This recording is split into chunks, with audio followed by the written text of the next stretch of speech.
L'Allemagne fait figure de maître de l'Europe, mais le modèle a ses faiblesses et son avenir est moins assuré qu'il n'y paraît.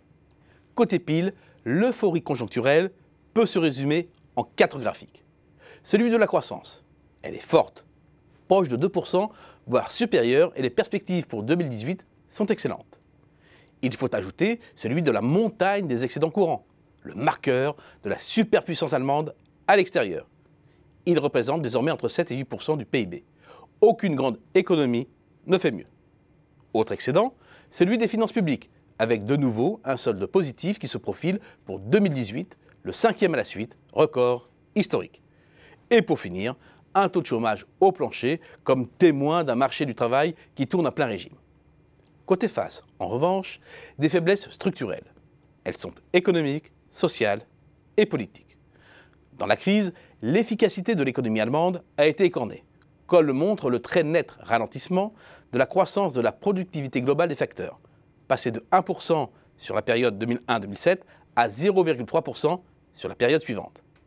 Parmi les éléments explicatifs, la faiblesse de l'effort d'investissement des entreprises. Rapporté au PIB, il n'avait toujours pas restauré fin 2017 son niveau d'avant-crise. À cela s'ajoute une allocation du capital de moins en moins optimale.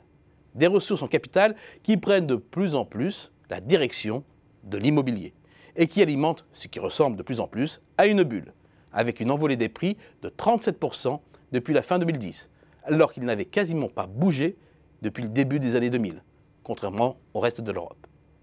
C'est d'ailleurs la pierre angulaire pour imposer la modération salariale qui a fait en partie la compétitivité allemande.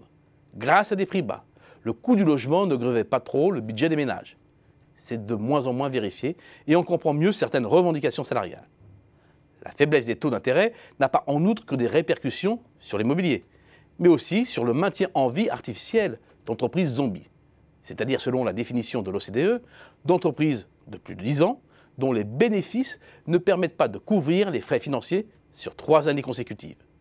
Selon une étude de l'OCDE, la part du stock de capital bloqué dans ces entreprises est de 12% environ en Allemagne. C'est moins qu'en Italie, mais beaucoup plus qu'en Corée, qu'au Japon ou qu'en France par exemple. Autant d'entreprises qui captent des ressources qui seraient mieux employées ailleurs et qui freinent la productivité. Problèmes économiques, problèmes sociaux. La société allemande est de plus en plus fragmentée. C'est la conséquence directe des réformes Hartz mises en œuvre entre 2003 et 2005, articulées notamment autour du développement de mini-jobs et de coupes drastiques dans l'indemnisation du chômage.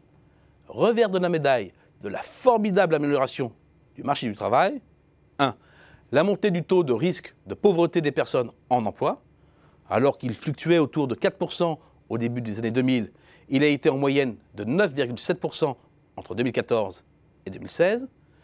2. De plus en plus de chômeurs pauvres. Parmi les États membres de l'Union européenne, l'Allemagne est le pays qui connaît le plus fort taux de chômeurs en risque de pauvreté, devant la Lituanie en 2e position.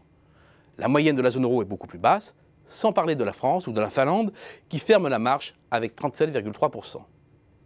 3.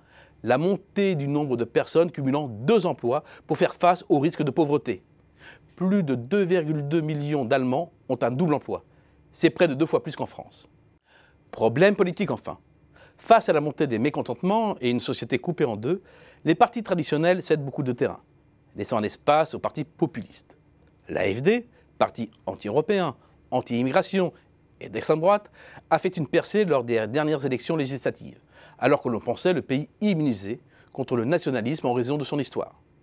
Et la nouvelle coalition d'Angela Merkel est fragile. L'économie allemande, c'est une douce euphorie conjoncturelle qui masque des fragilités structurelles.